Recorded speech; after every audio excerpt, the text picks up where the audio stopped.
बालिका उच्च माध्यमिक आदर्श विद्या मंदिर आदर्श नगर मालपुरा की ऑनलाइन कक्षाओं में आप सभी विद्यार्थियों का हार्दिक स्वागत अभिनंदन। प्यारे विद्यार्थियों, आज हम कक्षा 12 हिंदी साहित्य विषय में जो प्रथम पुस्तक है सरयू, उसका अध्ययन करने जा रहे हैं। गद्य जो है उसके संपूर्ण पाठों का अध्ययन हम कर चुके हैं। आज से हम पद्यखंड की शुरुआत करेंगे और पद्यखंड की शुरुआत यदि देखते हैं तो सबसे पहले पद्यखंड में भक्ति काल दिया गया है। भक्ति काल की बात करें तो भक्ति काल में ज्ञान मार्गी की निर्गुण शाखा जो है उनके कबीर हैं। दूसरा चैप्टर भक्ति काल की सगुण काव्यधारा के राम काव्यधारा के जो कवि हैं तुलसी, उनका दिया गया है। तीसरे में रहीम है। तो भक्ति काल के इन 3 कवियों का वर्णन हमारे यहाँ होगा। उसके बाद रीतिकालीन है। रीतिकाल जो है इस 12वीं के सिलेबस से इस बार कोरोना वैश्विक महामारी के चलते हुए जो सिलेबस को कम किया गया है उसके तहत उनको हटा दिया गया है। उसके बाद आधुनिक काल आएगा। हम बात करते हैं भक्तिकालीन काव्यधारा की। देखिएगा कि भक्तिकालीन काव्यधारा की बात करें तो सबसे पहले हमें ये समझना पड़ेगा कि भक्तिकाल क्या है।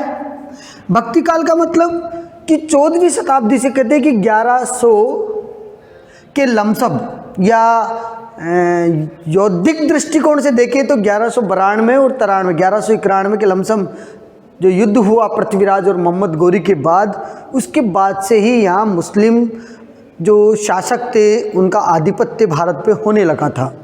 इस्लाम जो है वो बढ़ने लगा था। इस्लाम का बोलबाला बहुत अधिक हो गया था। इस्लाम के शासक जो हैं वो सत्ता पर आसीन हो गए थे। हिंदू धर्म व्यतीत होने लगा था और उन आक्रांताओं के द्वारा प्रताड़ित होने पर वो जो हिंदू धर्म के लोग थे वो ईश्वर में आस्था मान करके ईश्वर की पूजा करने लगे थे। उस समय कहते हैं कि रामानंद ऐसे व्यक्ति थे जिन्होंने भक्ति का प्रादुर्भाव किया और रामानंद के माध्यम से ही भक्तिकालीन काव्यधारा का प्रारंभ आया। यदि हम प्रेम की बात करते हैं कि उस समय यदि प्रेम था तो प्रेम क्या था? ईश्वर का प्रेम था। ईश्वर के प्रति प्रेम की बात कहिए। प्रेम सामान्यतः 2.5 अक्षर का शब्द है, लेकिन कबीर के दृष्टिकोण में प्रेम का महत्व कितना है। कबीर कहते हैं कि पोथी पढ़ पढ़ जग मुआ, पंडित भया न कोई, 2.5 अक्षर प्रेम को पढ़े सो पंडित होई। ये कबीर का प्रेम था। जहाँ कबीर कहते हैं कि इतनी किताबें पढ़ने के बाद भी यदि आपने ईश्वरीय प्रेम को नहीं पढ़ा तो कुछ नहीं पढ़ा।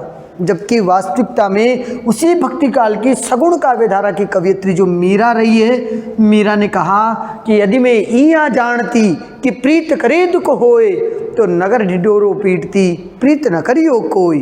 तो ये दोनों के विचार थे प्रेम को लेकर के।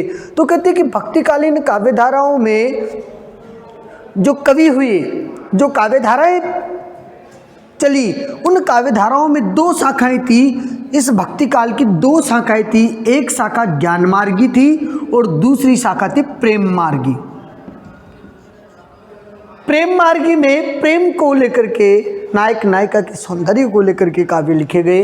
ज्ञान मार्गी शाखा में ज्ञान को महत्व दिया गया। इसकी 2 शाखाएं बनी। एक शाखा का नाम था निर्गुण, दूसरी शाखा का नाम था सगुण। निर्गुण काव्यधारा वो थी जो ईश्वर को निराकार मानती थी। ईश्वर जो था वो एक परमात्मा होता था और परमात्मा को ही वो एक ईश्वर को ही वो उसका ही मंतव्य था, उसी का जो है ये पूजा अर्चना किया करते थे। चाहे वो हिंदू हो तो भी, चाहे वो मुसलमान हो तो भी। यदि हिंदू की ईसाई धर्म उस समय भारत में नहीं था, आप ये सोच रहे होंगे कि धर्म तो ईसाई भी है, लेकिन कहते हैं कि ईसाई धर्म उस समय भारत में प्रादुर्भूत नहीं था। उस समय केवल हिंदू धर्म और मुस्लिम धर्म 2 ही धर्म का बोलबाला था। यदि हम बात करें परमात्मा की, हिंदू कहता है कि परमात्मा है और मुसलमान कहता है कि खुदा है। तो मैं यही कहूँगा कि कबीर कहते थे कि परमात्मा या को देखना है, परमात्मा को जानना है तो सबसे पहले आत्मा को जानिए। और मुसलमान भी यही कहता था कि यदि खुदा को देखना है तो सबसे पहले खुद को देखिए। जो खुद को देखेगा वो खुदा को देखेगा, जो आत्मा को देखेगा वो परमात्मा को देखेगा। इसी के आधार पर कहीं न कहीं ये विचारधाराएं चली। बात चलती है सगुण के काव्य धाराओं की, तो सगुण काव्य धाराओं में भी दो काव्य धाराएं बटी, जिसको एक को कहा गया कृष्ण काव्य धारा, दूसरे को कहा गया राम काव्य धारा। जो राम को महत्व देते थे वो राम काव्य धारा के कवि कहलाए, जो कृष्ण को महत्व देते थे वो कृष्ण काव्य धारा के कवि कहलाए। और इसी तरीके से ये संत और महात्मा जो हैं वो निकल करके दृष्टि पटल पे आते हैं। मैं यूँ कहूँगा कि कबीर अपने आप में फ़कीर थे। फ़कीर का शाब्दिक अर्थ तो भिखारी होता है, लेकिन मेरे दृष्टिकोण में मैं यूँ कहूँ कि कबीर जो हैं वो व्यक्ति थे जिन्होंने अपने लिए समाज को जागृत करने के लिए अपनी भौतिक सुविधाओं को सीमित कर दिया, जो ईश्वर के निरंतर भजन करने लगे।